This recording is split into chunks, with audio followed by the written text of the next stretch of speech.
Welcome back to Shine In and Out, where science meets soul. I'm your host, Sammy Stoltz, and today we're stepping into the world of film, purpose, and believe it or not, pro wrestling. Our guest, Wade Simmons, has lived many lives inside one body. Nearly 15 years of funeral service, training in pro wrestling, and a 9-year journey as an independent filmmaker. He holds degrees from Worsham College of Mortuary Science and Flashpoint, Chicago, and lives by a quiet, powerful motto. Every day we experience our past, our present, and our future. So enjoy every moment. We'll explore filmmaking, the anatomy of purpose, the way death changes the living, and how all these worlds converge inside one creative life. Let's jump in. All right, Wade, welcome to Shine In and Out. Hey, how you doing? Pleasure to have you. I can't wait to hear about how you got to where you are today. Yeah, it's a long story. Oh, I'm You want sorry. me? I thought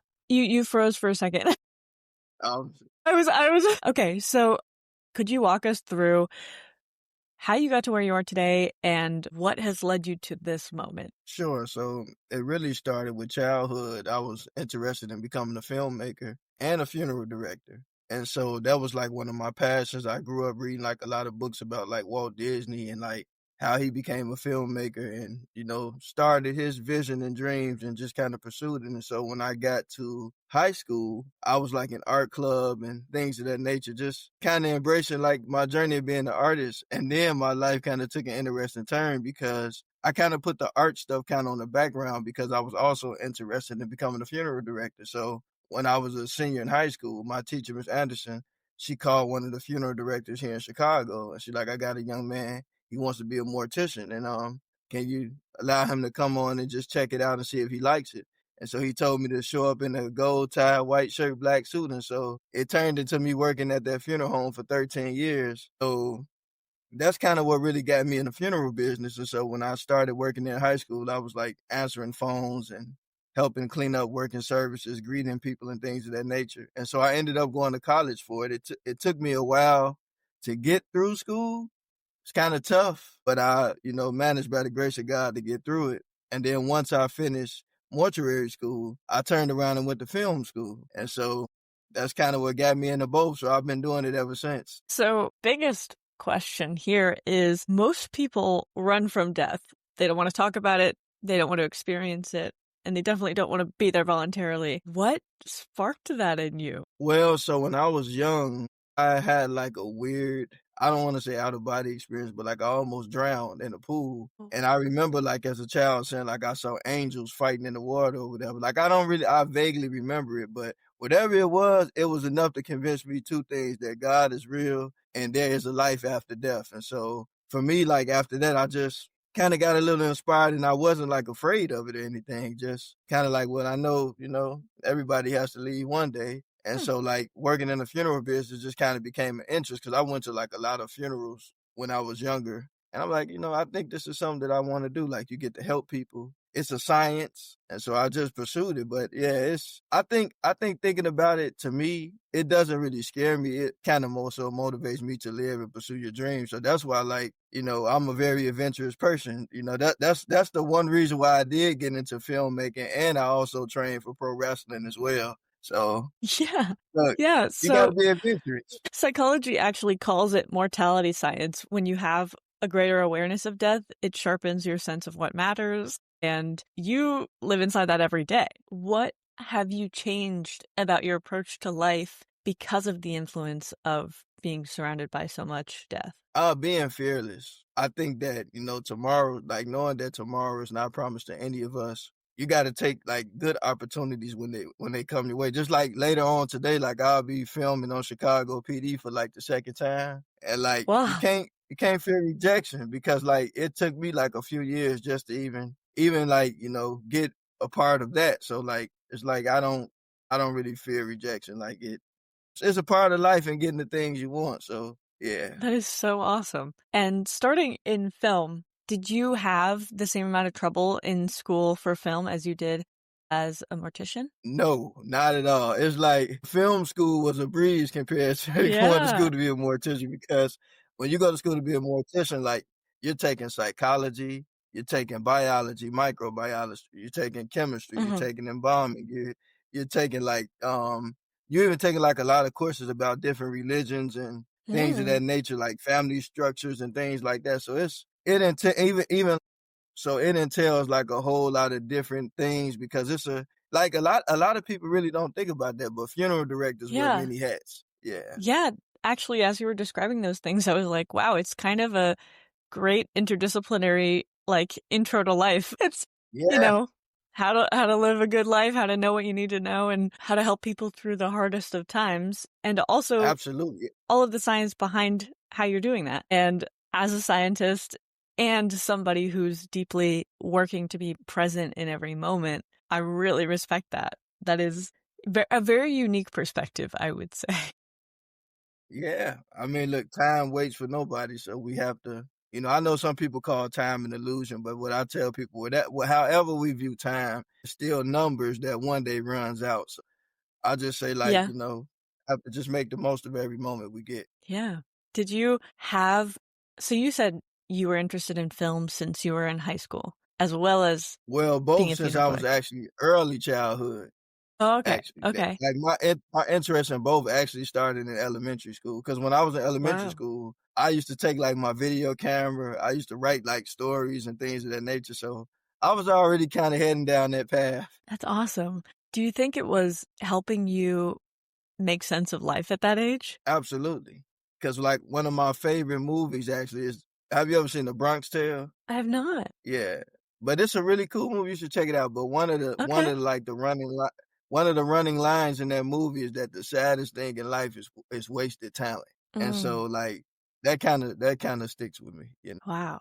Yeah, I think not only does filmmaking have meaning with your own life, but it changes the lives of so many people that are just watching whatever it is for a couple hours. Like the lessons we learn, the things that we watch other people go through that makes us grateful for what we go through, all of those things, the things we can learn to aspire to. I think it's one of the most accelerated lessons that people don't really pay attention to. They're just in it for the entertainment a lot of the time. So I'm curious, when you are making your films, the ones that you've creatively directed, is there a kind of common lesson or theme that you have recognized among all of your work? Absolutely, so me, I normally stick with love, and I look at love as, like, not just being, like, in a, relationship with, like, a romantic partner or anything, but I look at love as being something that all humanity should have for one another. Oh my So gosh. I kinda make my content centered around love. But honestly,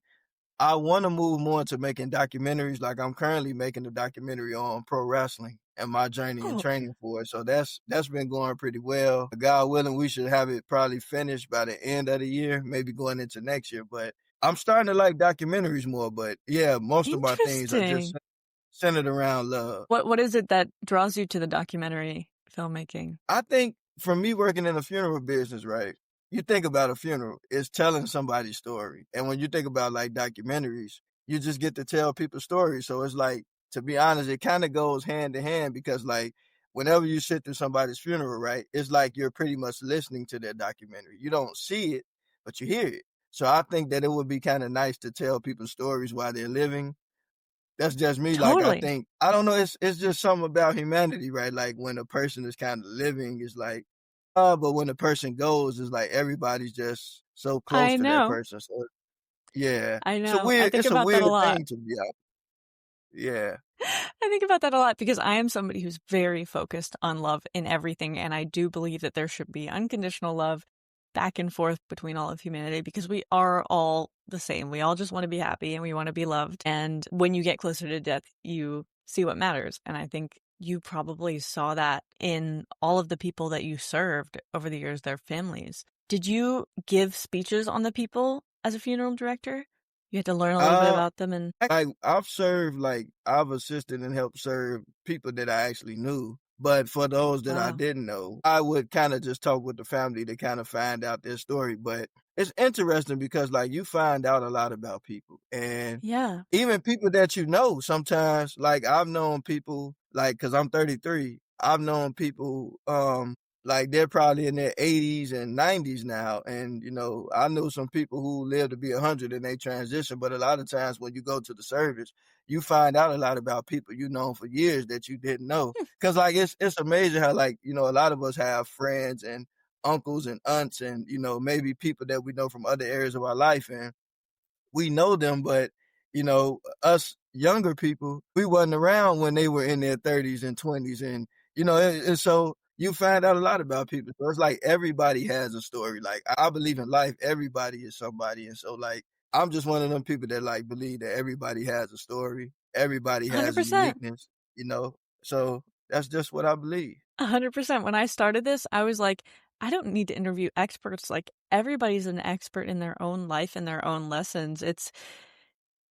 I mean, I want to interview everyone. It's so important to get the voices out there. And Yeah. how incredibly beautiful your voice is I'm wondering if talking to those families, I am a very empathetic person, like perhaps a little too much for my sanity. But so when other people are crying or things like that, I tend to cry and I don't know yet how to kind of separate myself from those things. So it's a kind of a two-part question. One, how did you protect yourself from taking on those emotions as your own? And two, what was the thing that you learned about love and what people appreciate in another human by talking to their families after they had passed, about what their highlights, their life story, their personality? What stood out to you as a common love factor? That's a great question. So for me, first, how I normally separate myself from it is that I always think about it like everybody has mortality. Everybody has like, we're all just, growing, aging through life, and we all have a birthday, we all have a date that we have to leave. And so whenever I'm at the funeral home, I always think about like, one day, God willing, everybody's gonna, make that transition. And so thinking about that, like it helps me to like not really just focus on death, but focus on life. So that's what helped me separate it, because I'm like, okay, knowing this, while I'm here, while I'm present, then I'll focus on the present. I'll enjoy every moment. I'll spend time doing what I love, because I think you have to really protect your sanity. And that's no matter what you do. And then as far as having love for people, just kind of, being in the funeral business, and like, you see a lot of times people are grieving the loss of a friend or, a family member or coworker. And it's like, when you see that, it's like, it kind of puts like a lot of more compassion in your heart. Like, wow, like, it doesn't matter. Like, and to be honest with you, it doesn't even always matter what type of person that person was, because to somebody, that's their loved one. We don't always know anything about people, whether they were a nice person or a mean person, but a lot of times in that moment, that really doesn't matter. What matters is that that's somebody's loved one who's transitioning. So when you look at it like that, it's like, we all just people just navigating this life that God has given us. So you That's just try to be beautiful. kind to people. Yeah, Totally. And when you say nice or mean person, it's arbitrary. It's like to one person it could be a normal statement, to another person it could be excruciating. We can't measure a human based off of like one descriptor or any descriptor really, because the way you catch them in a moment isn't necessarily who they are. It definitely isn't who they are. So that perspective of that's somebody's loved one, even if they're not your cup of tea, is really absolutely. You know powerful. what? I kid you not. There was a lady who came into the funeral home one time, and the decedent was a male, and this was his ex-wife that came, and she came in and looked at him, and she said he looks better dead. And I said, I mean, I don't know what type of person he was to her, but I'm like, look, I'm not wishing that on anybody. Like, but I was like really shocked that she said that. Maybe it was a compliment to your work. Like, what? Put that on your resume. Okay, so we haven't talked about the wrestling yet, and I definitely need to know how that started. So I actually wrestled in high school my freshman Oh, year, and I okay. quit. And then senior year, I'm like, you know what? I'm gonna go back and I'm gonna finish it. So senior year, I joined the team. I stuck the whole season out, and then I put wrestling on the back burner, but kind of like in the back of my mind, because like going to school again for mortuary science, like the schools that I went to, they didn't have no wrestling team, so that was out the window.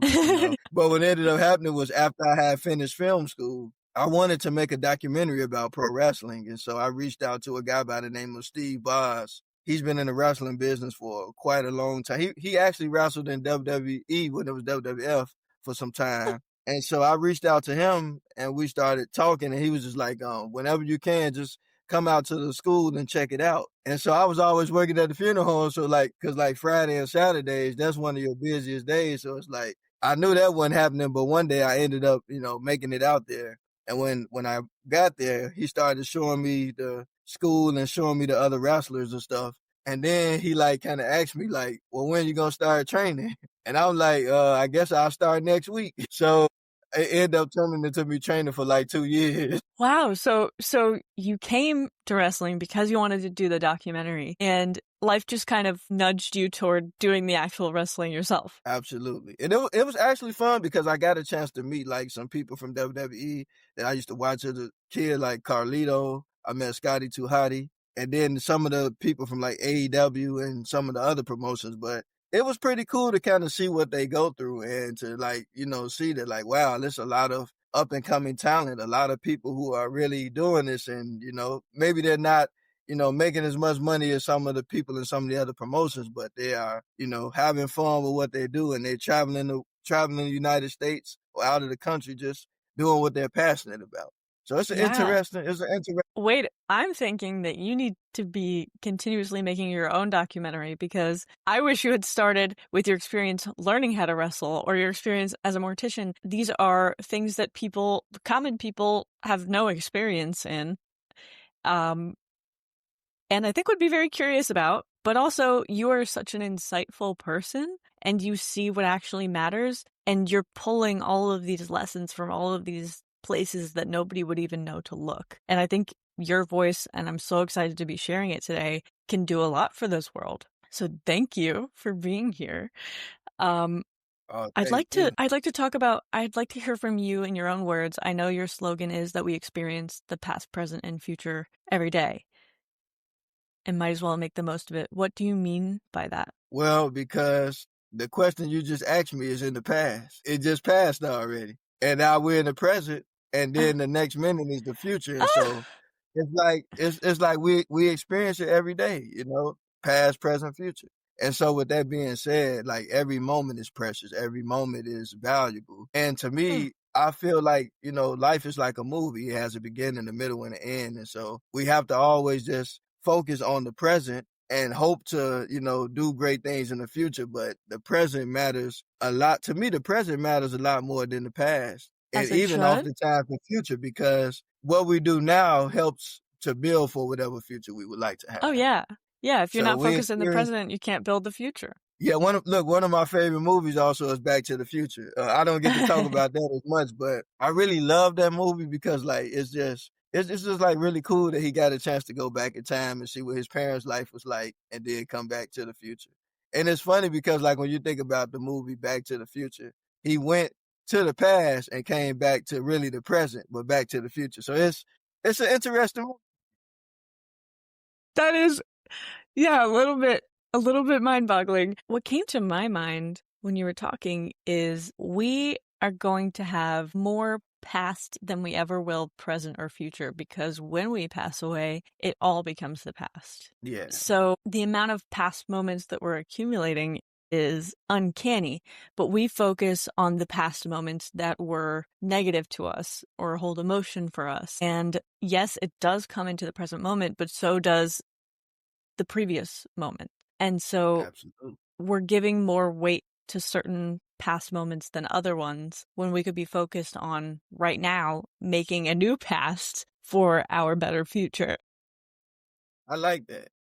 So Back to the Future, though, is kind of like speaks to your love of documentaries, because you're going back, you're learning about another life. And like I said, I'd like to go back and learn about your life. I want to, a little bit of a lens into your experience thus far. Could you talk about what it means to be an artist to you? So what it means to be an artist to me, what it means to be an artist is always express yourself. Don't try to like make the Mm, things you think people will like. It's about you putting your own mm, touch on whatever your vision is. Cause like one of my favorite filmmakers is George Lucas, and I kind of get a lot of inspiration from him because he made Star Wars at a time where, like, nobody was really making movies like that. He was making it his way, and, like, some people in Hollywood was like, "Well, we don't know if this gonna work," but he trusted his own vision and it worked. And so Mm. to me, I think that as an artist, you just gotta stay true to who you are and the things that you like, because I know that we live in a world that, like, most things are commercialized, and I get it, but I think Yeah. that, like, having personalization really makes a big difference because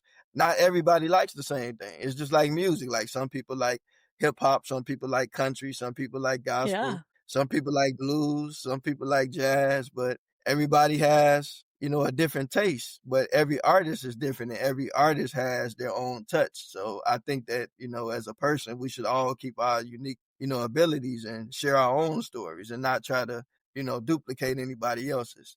That is so interesting because it's a big theme in my life and it's a big thing that I'm working on, following my heart, my intuition, my ideas instead of what is right in society. And I was actually journaling about this last night because I was talking to somebody at lunch and we were talking about who you would be if there was no, what's the word? Mask. Or, if you were uninhibited in every sense, who would you be? How would you be different? And my answer was that I would be telling people I love them more, even strangers, because I feel it. I really do love them. Like sometimes I will spend a few moments in a bank with somebody and when we're in the parking lot, I have to be like, love you, drive safe, because I Yeah. do. I love them. It's everybody deserves love. And even if they're hard on the exterior, that's because there are layers and layers and layers of experience on top of that golden heart in the middle. And it doesn't mean that it's not there. So some people can be tougher than others, harder to break through that shell. But as long as I'm myself, I think it's impossible that somebody doesn't love me if they know me. And I don't expect anyone to know me. So I'm also like, okay, I love you and that's enough for me. If you knew me, you would love me. But Yeah. the idea is the way that society pushes us, the way that like success stories push us. I would love to just pursue my art, which is teaching people about science and soul and opening their eyes to another way to live, happier and healthier and more present. Yeah. But I'm being told by so many people all of the time, what's most effective for business is this. You have to do this type of search engine optimization. You have to do this. You have to sell a product. You have to, you know,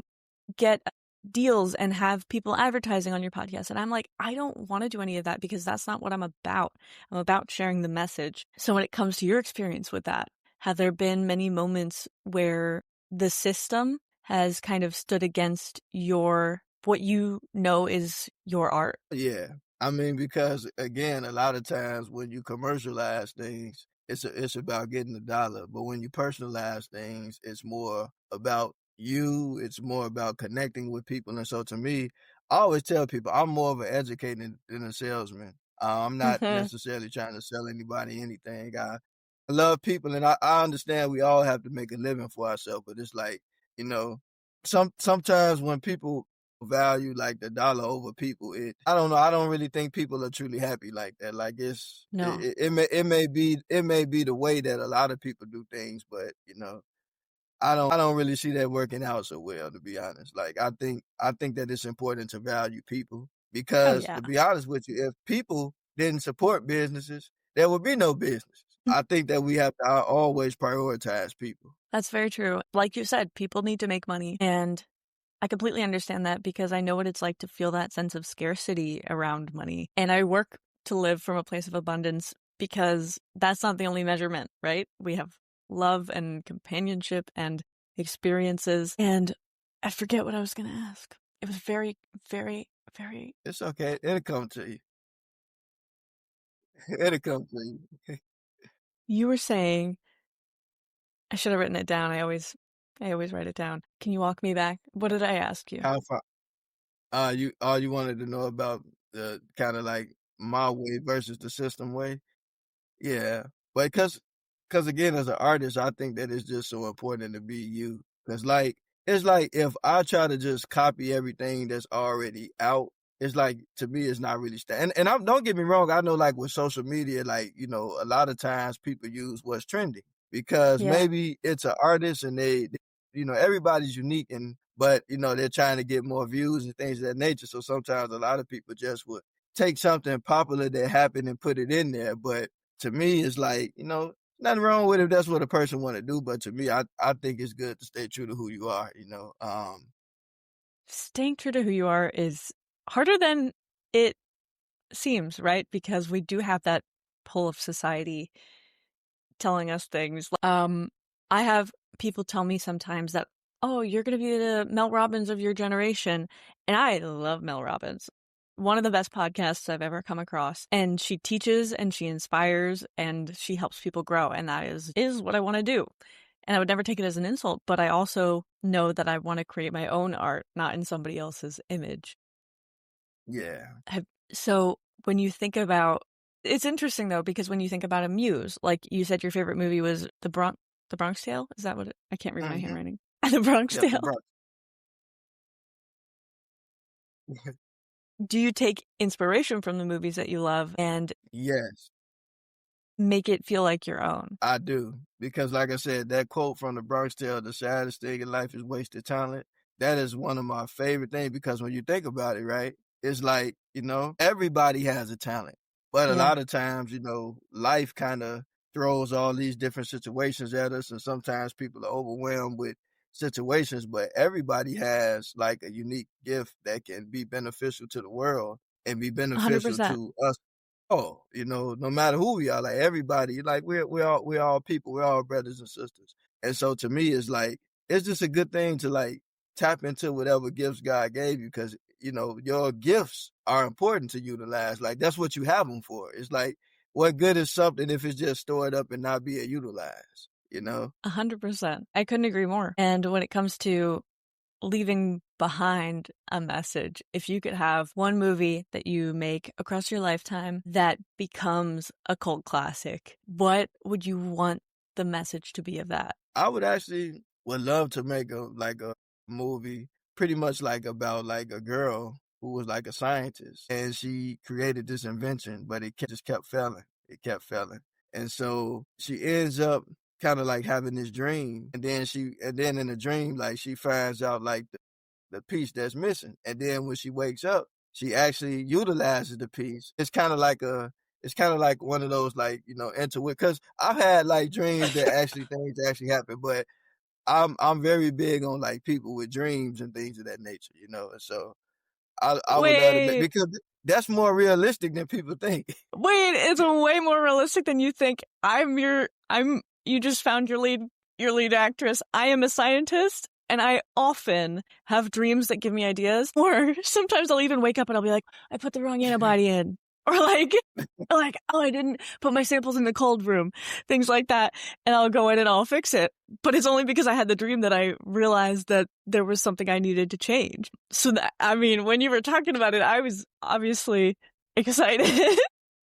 I tell you, a real a Yeah. real thing that actually happened to me when I went to school to be a funeral director. I often share this story, but what took me so long was that we had to pass like this exit exam called the capstone, and it was really Hmm. hard. So basically, like because to be a funeral director, you have to sit for the national boards and all that good stuff. But before you can even take boards, you got to take a test before the test. So being a funeral director, there are two parts of it. You have arts, which is the funeral director side, and then you have Hmm. science, which is the embalming side.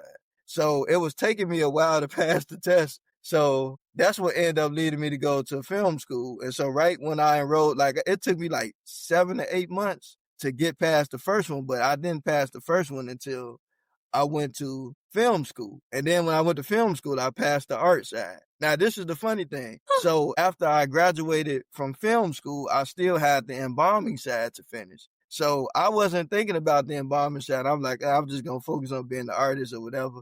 And I had a dream that I passed the science part. And so I woke up the next day, I prayed, I'm like, okay, God, I just had this dream. I'm going to trust you today. And I went out there and I passed. It was all because of a dream that I passed. That is amazing. That is so amazing. And you finished, like, even though it was hard, you pushed through. And okay, so the arts and science, of course, the tagline of this show is where science meets soul. And when I have philosophical debates with myself, I think about what represents the soul. And the only thing that I can think of that isn't evolutionarily based or scientifically based, like our neurotransmitters and our emotions, our reward systems for survival or mating or any of those things. So even emotions you could tie back to science, but the one thing I don't feel that you could tie back to science is art. The making for Yeah, the sake of making instead of making for an outcome, which we do in every other realm. So how does science and soul collide for you, that art and the science, that they couldn't go without each other?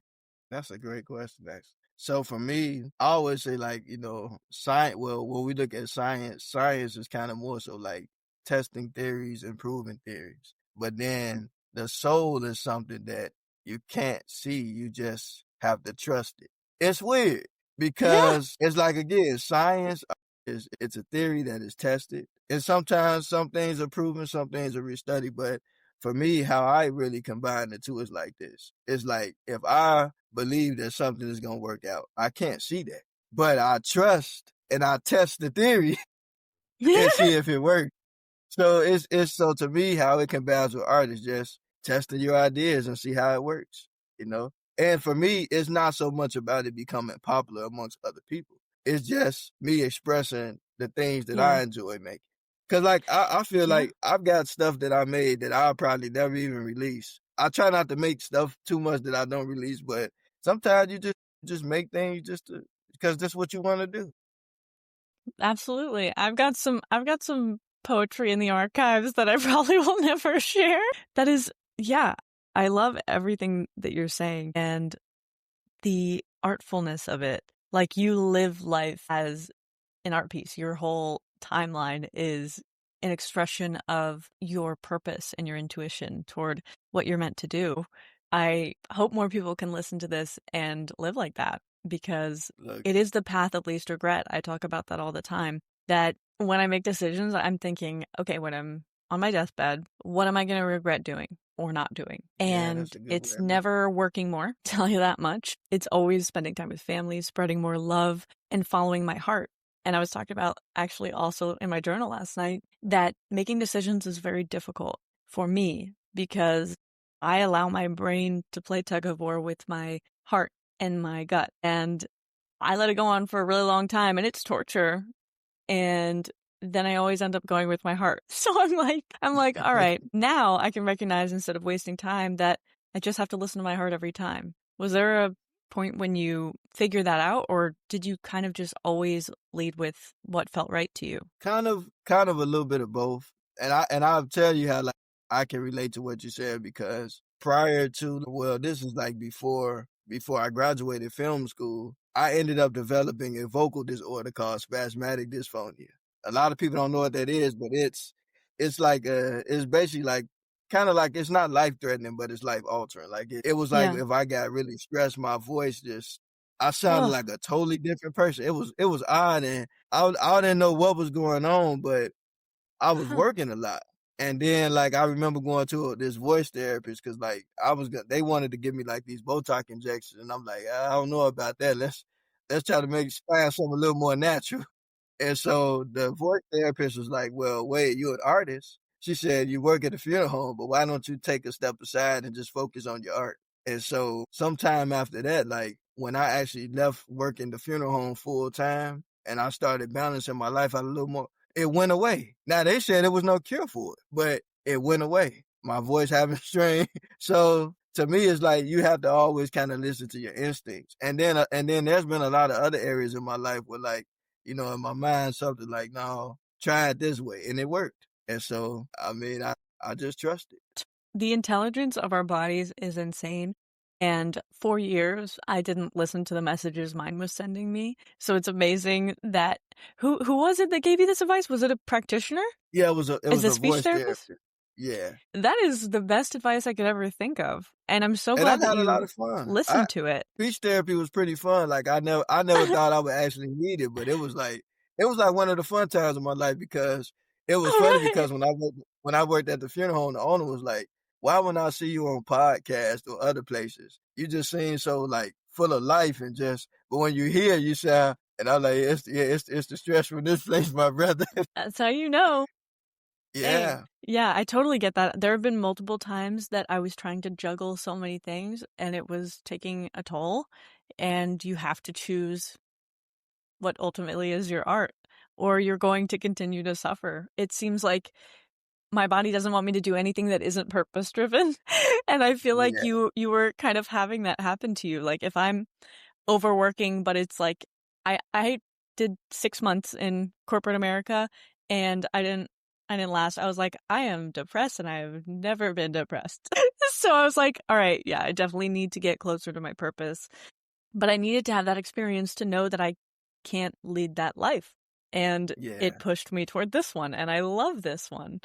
So when yeah. you were being pushed toward these three kind of very different life shifts from mortician to wrestler to filmmaker, or actually filmmaker to wrestler to filmmaker, but you're still all of those things at this point. How did your circle react? Your family, your loved ones, your friends? Were they like, Oh, this dude, like pick something? Yeah, yeah, well, yeah, look, that's what everybody say. They like, you gotta find one thing, and but when I would listen to people, right, I always listen to the way that I believe that God leads me because it always worked out. Because sometimes people, sometimes they love you and they want, but everybody is not the same, and everybody's journey is not the same. So it's like, to be honest with you, sometimes there might be a standstill in this place because you have to go over here. And then when you go over there, everything works out over here. And a lot of people may not understand that, but it's like sometimes in life we have to let go of the way we think things should happen. Because a lot of times we're Oh like, yeah. if I do this, it's gonna happen. But a lot of times that's not how life goes. Like, I'll give you a good example. Like a couple of a couple of weeks ago, I was on Chicago PD, right? Now this is funny. They picked me for a funeral scene. I can't get away from this. So You're so like, don't while worry, I'm so an while expert. So while we were on set, I was talking to one of the other actors, and there was another young man. He heard me talking, and he came over. He just happened to hear me talking about pro wrestling. He actually trained for pro wrestling too. We knew some of the same people, so I'm like, wait a minute, this is no coincidence, right? They gonna pick me to do what I do in real life, and then I end up meeting another fellow pro wrestler, like, and so sometimes things have a funny way of working out. So I think that we have to sometimes let go of the way that we think things will happen, because a lot of times it never happens the way that we think it will. So to me, to be honest with you, a lot of us are many things. Sometimes some people are just not, they just don't, like, some people put it like this, okay, this pays the bills. I'm gonna Mm-hmm. just focus on this, but I always say not everything that's of immediate benefit is always best in the long run. Yeah. So Oh, sometimes you have to just 100%. trust. You just have to trust how you're being led, because you'll be surprised how things will come out for you. But that's where patience comes in. And a lot of times people talk about patience, but it's a lot harder than people think at times, because Oh patience is man. a powerful Yeah. thing. Patience and balance are things that I think I will always work on. But trusting that things will work out has gotten easier and easier with time, both because of my inner narrative and because the evidence that I've had that it does work out every time. And when it doesn't, I'll either get through it or I'm dead. And hopefully people will read my poetry and it will move them because, like you said, art becomes more meaningful when somebody has passed. But I was guilty of living forcefully, like, didn't like the picture of the unknown, so I was trying to force all of the things that I expected to happen. And you see this in, like, oh, these women say, oh, I want to be married by 27, I want to have a baby by 30, you know. And then if it gets derailed, the amount of stress that they're under, because that's the agreement that they made with themselves so long ago, but it's not necessarily Yeah, what is actually right. So setting up structure that isn't helpful is very common. And I would like to see more people trust rather than force the outcomes on things. absolutely. You're right. It never happens the way we think it will. No possible way we can predict it. And that is a lot of the suffering, is the worry over how we think it will happen. And then it's totally fine. I had a meeting with my boss yesterday. He had me read these 3 papers and they were extensive. It was like a stack of paper like this. And he gave them to me morning of, and I was freaking out. But then we get there and I'm reminded of how lovely he is. We were gabbing. He was, I was asking him questions. He was educating me on some things like grants and things like that. And I left there and he was so complimentary. He was like, I hope I get to have you as a PhD student. And I was like, oh, so you do like me. That's great. And so I left there so ecstatic, and I've forced myself to think back to how nervous I was and to remember this for next time. So the wrestling is acting too, in a way, with bruises. Yeah. So acting with injuries. Not that acting doesn't cause injuries. So have you found a kind of kinship between the wrestler in you and the actor in you? Is that a newer thing that you've started doing? Absolutely, because I mean, again, with when you're dealing with the world of pro wrestling, it's an art to it too, and you have to be creative because a lot of the pro wrestlers have different characters. You have to kind of, and it's one of those things where like you just have to find something that works. And there's a lot of more cliche gimmicks out here, but it's like that's one of those things where you really have to find like something that just really resonates and works with you, and it's pretty cool because like a lot of times you can be so many different characters if you want to be. You can be as many as you want to be. So for me, it's Yeah. just it's a lot of fun though. Like I said, I Yeah. I have a blast, meeting and connecting with people and a lot of times I'm gonna be honest, like for me when I go to a lot of the shows, a lot of times I'm there living in the moment, but a lot of times I'm interacting with the people. I done made so many like friends in there just talking to people. I never meet strangers. I love that. I love that. Those are my favorite people. Wow. So yeah, make it fun. What is your creative process like? So, whether it be creating a film script or, doing some videography or acting or wrestling, are you more like plan ahead structured, or are you like go with the flow? I trust that what's going to come out of my mouth is what's meant to. Where are you on that spectrum? Actually, a little bit of both. But I'm a master at improvising because it is funny you brought that up because like with me, I do write my scripts out, but a lot of times I always say like since I've been like filmmaking on my own, I notice things do not always go how you plan. And so I leave room for change. And it's funny because like some of the other filmmakers I work with, everybody has a different style. Like with me, like, like my friend Ben, for instance, he's a genius with filmmaking. And like he has kind of really helped me out a lot of times, kind of sharpen my skills because Ben is he's more stick to the script. And he's great. He's Mm. good. Me, I'm more kind of like I'll improvise, but I think sometimes you need a collaboration of both, and that's one thing about like being human, right? Like it's a team effort, and so what this person brings to the table, like Ben, for instance, he helps sharpen me in one way, and then my way of doing it kind of helps it out too. So it's like I think that's the uniqueness of it. But I learned in life you have to be willing to improvise sometimes because a lot of times I always say filmmaking is like life. You make a plan and it goes out the window. Yeah, great lessons there too. Actually, while you were talking, my brain made a connection. When we're talking about the balance between improvising and following your art versus following a script and pre-planning, that is science and soul. Yeah, It's a balance in everything. We need to balance the amount of work and the amount of time we play. We need to balance the amount of stress with the amount of relaxation. We need to balance, not choose absolutely. one or the other. And like you mentioned earlier, people tried to force you into one field. And I've experienced that both outright, where people are telling me I need to pick something. Just yesterday I was talking to my boss's boss, and I was telling him like my dreams. I wanna teach people how their minds and their bodies work together, how their perceptions influence their biology and their gene expression and their biomarkers and all of these things. And I want to study immunology and epigenetics and all of these things. And he's like, okay, well, that can get scattered. You should probably focus on like one thing. And the amount of times that I've heard that is absurd. And even just applying for PhDs, it's like you have to pick one. You have to pick neuroscience or psychology, not both. You have to pick, biology or genetics or immunology. I want to do it all. I love it. So And for I support somebody, you in that. thank you. Thank you.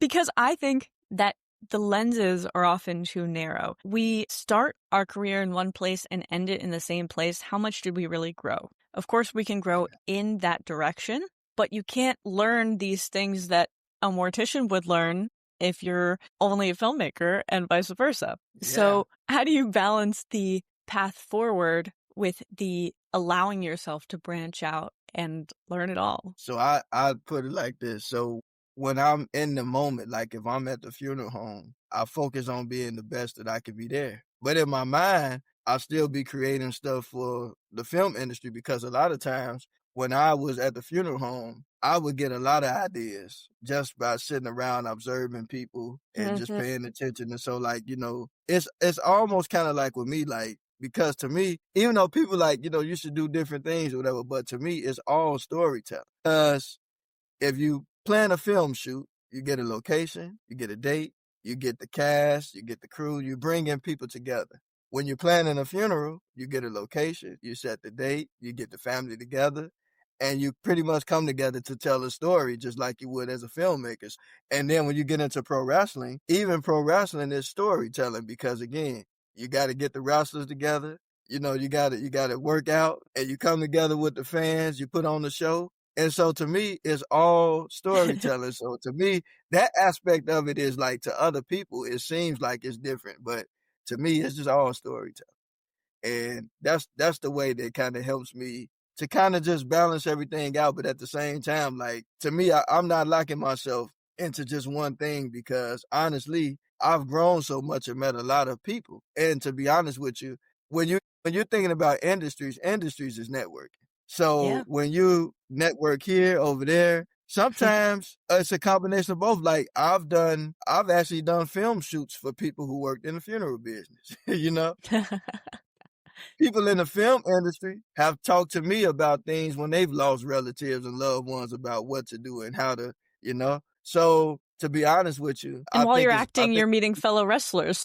absolutely. And so like, and then nowadays, right, I think because of social media, you're finding out and we're finding out that there's a lot of people who have so many different interests in life. And so I would tell anybody that like whatever you do, don't burn yourself out because I've known people in the pro wrestling industry that got burned out. I know people in the film industry that got burned out. I know people in the funeral, especially during COVID.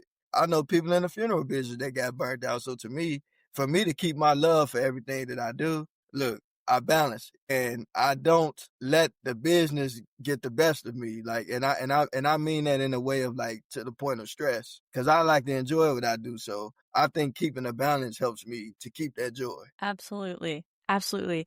And I think about that all the time. Like, I could go the financially more logical route and like choose the sure thing, but I would be selling short the purpose that I'm here to bring to people. And it's not even like it would be selfish of me to choose stability when I know that I can help so many people, even if it means I'm unstable or unsure or, don't have all the luxuries that I'm accustomed to, Yeah. lucky enough to Well, have been accustomed. yeah. So that leads me to, while I'm young, let's build it now so that it can be income, so that I can focus on that helping people without having to worry about finances or spread myself too thin in other areas that don't serve me or the people around me. Oh yeah, that's true. So I really like that lens. Of course, it's easier said than done to choose that life over the safe one, but you can make it safe if you're passionate enough. Actually, you said something that's really powerful though. You said something I really like that a lot of people look at the funeral business as being more stable because as a filmmaker, you might get a project here and there, nothing for a while. But to be Mhm. honest with you, again, I always say that not everything that seems to have immediate benefit is always best in the long run because again, we have to understand that if you're doing something that's an idea that you have and that God's given you, to me, it's like, you have to trust in your heart. The way that you're being led is for a purpose because a lot of times, this is what people don't realize. Nothing is really certain because we've seen, people in industries, especially now with a lot of mass layoffs and things of that nature. So to me, you got to trust your creativity because creativity, that's a really powerful thing because when there are no opportunities, you got to create one. So it's Yeah, very and important for people to focus on being creative because that's more power than what people think because we don't know what's coming down the road in life. So You got to trust your instincts. I think it's also the only thing that makes you irreplaceable, your creative lens. Because I could sit at a desk and you could sit at a desk and we could both be punching into the same Excel sheet and be expendable to a company. But you'd never be expendable if you were fully yourself because there's no one else that could do that. So for the people who have forgotten how to live in the moment or feel stuck, what is your advice on uncovering what your purpose might be and how can you take steps to follow that path even if it's not super clear? You just whatever brings you joy that you do, keep doing it. And then when you're doing something that's not bringing you joy, you have to start journaling, start thinking, and just kind of just make a path for yourself. Because again, even put it like this, everybody have to plan, you have to prepare, but you also have to take action because a lot of times people really don't realize that when you take a lot of time, when you take the first step, sometimes a lot of more things start unfolding more so than you think, but Oh, yeah. fear holds a lot of people back. And I always tell people that one thing I learned about anything that you do in life is that it's important to not live with fear because fear holds a lot of people. I often say, like, when you look at life, right? Like, if you look at the animal kingdom, right? Like, in the animal kingdom, the lion, even though the tiger really to me is the biggest, but the lion is the king of the jungle, as they say. It's just the However, hair. I'm just kidding. there's a little animal called the honey badger. He's Yeah. smaller, he or she is smaller, but you notice that like with honey badgers, they're not afraid of lions, not afraid of hyenas, not afraid of elephants. And it's something about the way God made their skin or whatever that like the bites won't hurt them. They'll roll up in the ball in there. And look at how small they are, but look at how powerful they are. And so to me, it's like we kind of live in a world where like there's a lot of things thrown at us, but you got to be like the My honey badger, gosh. you know? That is Stand up beautiful. to the ferocious one. It doesn't matter how small you are as long as you stay with yourself and trust your ability to survive in this jungle, Absolutely. then you're safe and powerful, like you said. You might not think of a smaller creature as powerful as compared to a lion or a tiger, but there is a different form of power than physical strength. And a Absolutely. lot of power comes from just a person's message that they're brave enough to share. Yeah. And I do wanna mention the one of the things that you say you live by, which is what you're doing in wait, what was it? What you're doing in the present isn't necessarily what's best for the future? Yeah. Okay, that is like classical delayed gratification experiment, right? Like, if you want this 1 marshmallow now or 3 marshmallows in 10 minutes, like the kids study. I think that is a huge skill because if you want immediate gratification, you'll go for the easy dopamine, the drugs or the scrolling or whatever it may Yeah. be for you. But if you're okay with delaying that gratification in the name of purpose and making sure that your purpose and your willingness to pursue that purpose is always bigger than your fear. It doesn't matter if you have fear. I have fear all the time. I just don't let it overcome my purpose. I always keep it Yeah. smaller. So when it comes to that, what would you say if you're on your deathbed looking back at life? What would I you would say your purpose is? I would say that my purpose was to love people, to only fear God and to love people and to just show people love. Cause to me, it doesn't matter what we do at the end of the day. We have to have love in our hearts for people because again, we're all on this planet together to experience life and to find purpose, hopefully love each other, love God. Cause again, the world not a bad place. It's the things that us human Oh, beings yeah. sometimes do to one another, but the world is a beautiful place. And so to me, everything means nothing if I don't have love in my heart for people. Yeah, and we see a biased percentage of negative things on our social media, and that's what sticks with us. But Steven Pinker wrote an entire book evidencing that we have less violence than ever, and yet that's all we see in the news stories. So it's also important to question, because our brains are so good at sticking to the negative things, questioning one whether it's as big of a proportion as you think it is, because I've never met somebody in my daily life that is treating people the way that some people on the news treat others. Or, I'm 24 years old. I feel like that's a decent study time. N of one. Yeah, I like that. Yeah, I love what you're saying too, because you're right. It's a lot of more negativity being shown than love. And it's like, cause like I said, you brought up an interesting point, cause like earlier today, right? Like when I scroll through, and I try to not spend too much time scrolling through, but a lot of times when you scroll through, you see more people fighting, Mhm. people harming one another. But to me, The it's like, political stuff. yeah, that too. Like, It's not yeah, like that in that's daily life. but it's like when you really think about it, it's like, look, we all human beings just trying to live out our life. We don't have to have so much hatred and division, but it's just but people have to make a choice to either be full of hate or full of love. And to me, being full of love is a lot more than being full of hate. Because a lot of times when you really think about it, it's like things doesn't have to be this way. So, and you're right about that because I I've know. actually had the privilege of speaking to some individuals that work in the news media. And this has really been my plea with them is like, because I had actually talked to a few journalists and I asked the question, like, I'm not trying to be funny, but it's like, there's so much good and positive things out here. There are so many people out here doing good things, making it. Why don't you help them tell their stories? And Wow. it actually led to me like thinking about making this movie because I also wanted to make this movie about an artist who she was doing a lot of great things, but nobody paid attention until she died. And then they put Mm. her story in the paper based off a tragedy. And so to me, it's like people are more than tragic. But again, that's really the only time you really see people's story get told is unfortunately through some type of negative, it's weird. It's just very weird to me. It is unfortunate, and I think about that all the time, and there are a lot of times when I'm looking at the way that things are run, and I say, "Things don't have to be this way." And I've actually said before that, "Wouldn't it be nice if people appreciated my work before I die so that I can see the impact that I'm having?" What is, from your perspective, something that we can do to change that narrative of things are only most valuable when they're out of commission from being recreated, I guess? Yeah, well, for me, how I try to change the narrative one step at a time is that whenever I come across somebody doing something good and positive, I reach out to them. I never meet strangers. Like this might seem weird because again, we live in this world now where people are so obsessed with like likes and clicks and followers. But to me, it's nothing.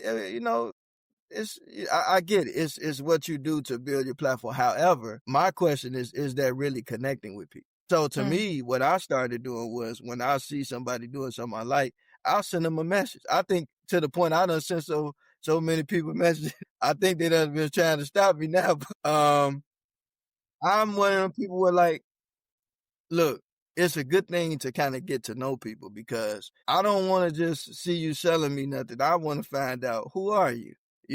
How did you start doing this? I like to hear people's stories. So to me, I'm not one of those people like when I see people doing something good and positive, I'm happy, I'm excited for them. And I just want to, hear their story. And I'm not waiting until to a person, maybe go to Hollywood or whatever. Like, if I come across a person wherever they at, whether independent, whether mainstream or not, I love people and I love talking to people and connecting with them and just hearing their stories. Wait, I have a big idea from what you just said. Oh, I don't know how I did that. Big idea for a possible collaboration, because this is something that I would love to do, is gather the voice of people that aren't recognized in Hollywood, gather the voices of farmers and bankers and Pilates instructors. And like you said, everybody has their special thing. And I would love to do a documentary highlighting that fact, because there are people that don't know that they have a special thing. And there are people that will look at the people that they see as normal and hear them say something that they know is profound and realize that they themselves have something of their own to add to the conversation. I love it. Let's do it. I I would really like to give everyone the spotlight, because we ignore the hmm people who aren't loud. And I think the quiet ones are the ones who don't care about the wrong things. And I want to hear them. I'll tell you.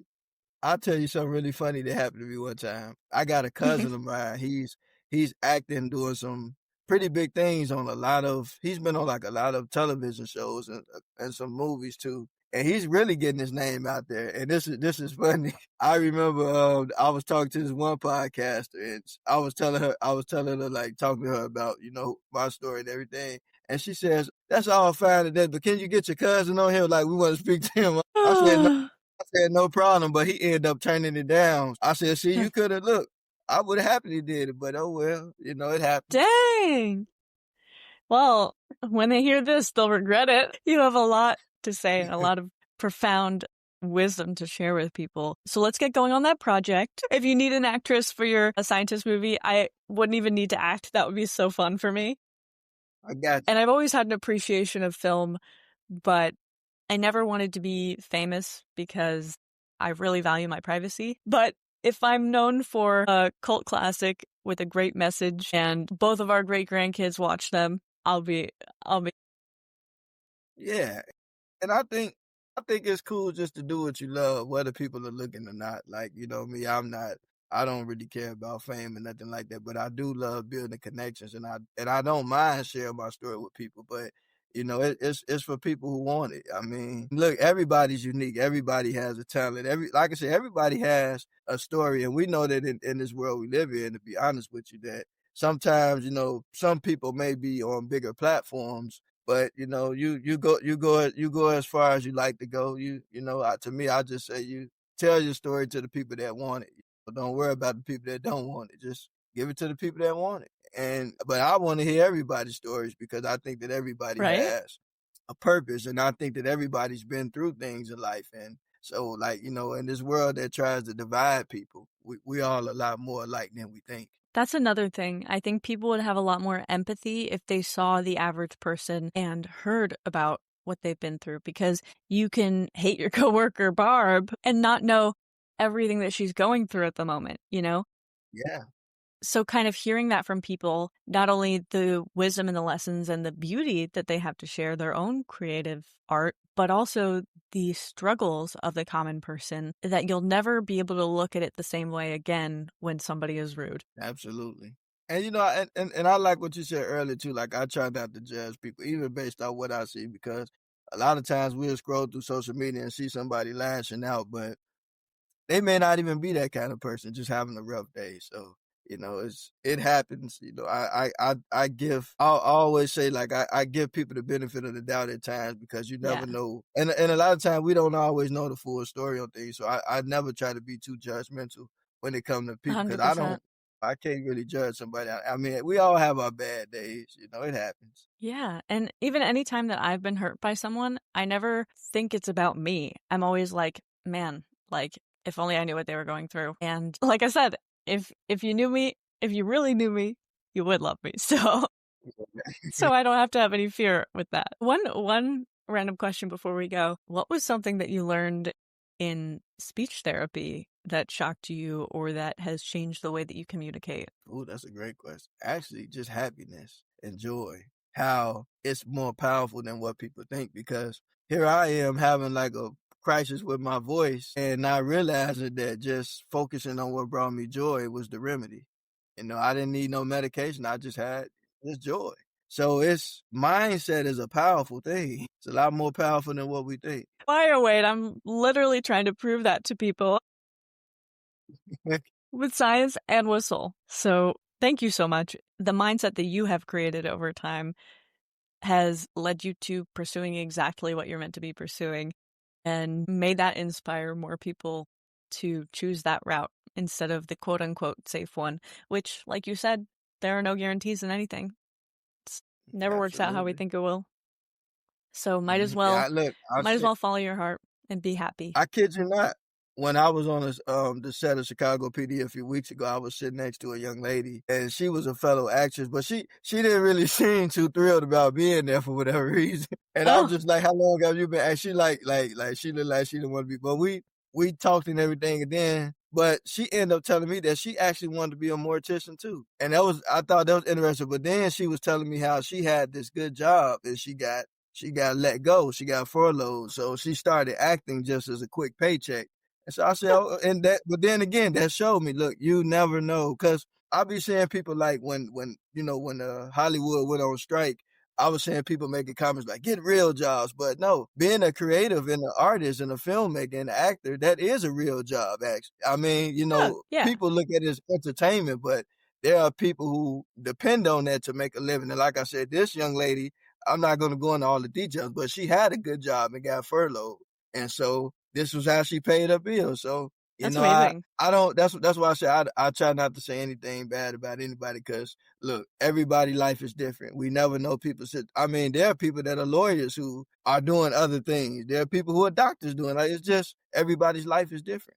I've met so many interested people. It's just, you never know why people choose the path they choose, but maybe if we walked in their shoes, we would understand. So, that's the way I try to embrace life. 100%. 100%. I think we always have good intentions, and it's not always clear that they were good when things end badly on another end. But you're absolutely right. Another question popped up for me. In this age of technology and distraction and overstimulation, people are going about their entire day stressing at work and then coming home and watching TV. And gosh, I love a good TV or movie, a show or a movie, but I think a lot of people use it as an escape of their actual life. Yeah. What is your take on that? And how can people enjoy the art of it fully while also being present to their truth and reality? That's a great question. I would balance it out. Like one thing about me, like I actually have certain days where I don't watch TV at all. It's mainly like Wednesdays and Sundays I don't watch TV, but it's just something that I do, not saying other people should do it, but for me, it's important to focus. And yes, it's okay to have that down and leisure time, but I always tell people, even with the phone and social media, like I always tell people, don't scroll your life away. I think even with Yeah. technology, like we got so much nature and beauty that God has given us out here Oh my outdoors and, gosh.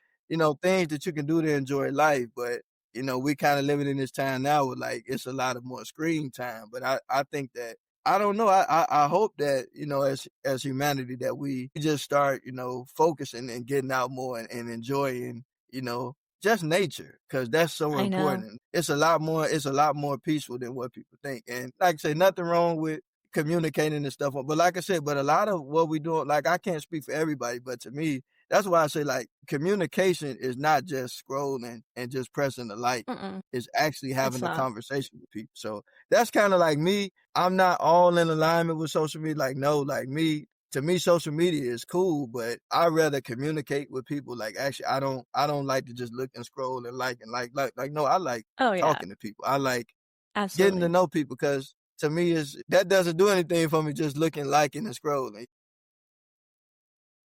Yeah, no, definitely not.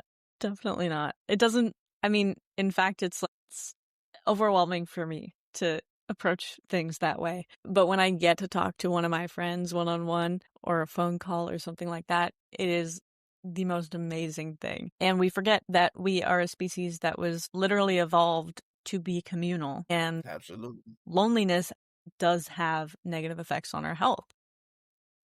Yeah. So if you think that you're socializing plenty, but you're only doing so through social media, you can still be lonely, and you probably Yeah, you're are. right. You know what's funny about that? I kid you not. You just go to like a family reunion or something. Now, I don't know if you experienced this, but it's like you got cousins and stuff that ain't seen in a long time, and it's like every now and then you might talk on social media. But then you go to the family reunion, and if it's like 150 people there, out of the 150, it's probably like 70 people on their cell phone most of the time. It's like it's I've not seen that everywhere. it's like to me, it's not really communication. Like I like talking to people. Like, yeah, I don't like scrolling and then that shit. Like, no, like I like making because people can post the parts of their life they want you to see, but you really don't know how people really feel. And if you don't talk to them, you know. So Seriously. it's important to check in with your friends and family. All right, another project for us, Wade, is to create a documentary called It Doesn't Have to Be This Way. And we can talk Mm, about everything that's going on in society that isn't necessarily aligned with love and purpose and what could be. I think that would be really cool too. yeah, we should do it. Let's make it happen. It was just a divine thing. It drops in. All right, wait, well, I won't take any more of your time. Thank you so much for being here. And I'm so excited to share your words and your wisdom with everybody in the community. And I do Oh, really thank hope we you get for to work having. together. Oh, we will. And like I said, I never meet strangers. I'll give you my information so we can keep in contact. Perfect. But thank you for having me. It means everything. And you said you're going to California too. What part? We'll see. It depends on the PhD program I get into, but Okay. that's That's the state I think I belong in, either that or North Carolina. Okay, well, oh, we got a whole lot in common then because I was looking at Carolina too, but, I'm Alright. going to, California, so if you make your way to the Anaheim area, that's where you'll more than likely find me. Alright, alright, awesome. Well, have a great move and all of that, and geez, enjoy the weather. Yeah, well, yeah, I'm trying to hurry up and get back to California for us because we done Yeah. already got snow up here in I Chicago, bet. so I'm trying to hurry up and get up outta here. I don't Oh, wanna wait, it was walk in the winter such a pleasure. wonderland this year. Ah, no. No. Awesome. Yeah, let's absolutely stay in touch. Thank you for everything. Have a great rest of your day. I think you said you're recording another episode of Chicago PD today? Later today, yeah, I think Later we gotta be today? there at, like, 5, yeah. Look at you. Pretty You're cool. stacked. You're doing it all. I Look, love it. I love it. I'm just having fun, just, it like I said, I go to have a little fun and just make connections, you know? No opportunity is Totally. too big or small, I love them all. Okay, I have another question. I'm sorry. Do you have to go? Uh-uh. Okay, how is your work style with these creative things? Like, are you forcing yourself to like be at your desk at home doing things all the time, or do you allow yourself to flow, work when it feels right, follow your own like internal schedule? I got my own internal schedule. I'll tell you, Hell like, I yeah. have a routine most of my day, like, if I 'cause most of my day, if I don't get a call, a lot of times I'm at home. A lot of times I spend a lot of more time talking to different friends and just checking in So on nice. people, and then I also spend a lot of time, like, going over some creative work, but I just go based off, how I feel, to be honest. Like Heck I said, yeah. I don't want no more spasmodic dysphonia, so for medical purposes, Jeez. I just go based off how I feel. I really, really like that, and I could learn a lot from you because for some reason I'm still trying to push through instead of let go. So Yeah, thank you, Wade. Thank you for everything. And we're definitely going to have you back because clearly we haven't covered everything. it's alright. Anytime you want me, I got you. Awesome. It was great to meet you. Yeah.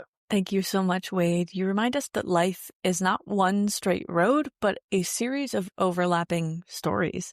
From funeral homes to film sets, from wrestling rings to editing suites.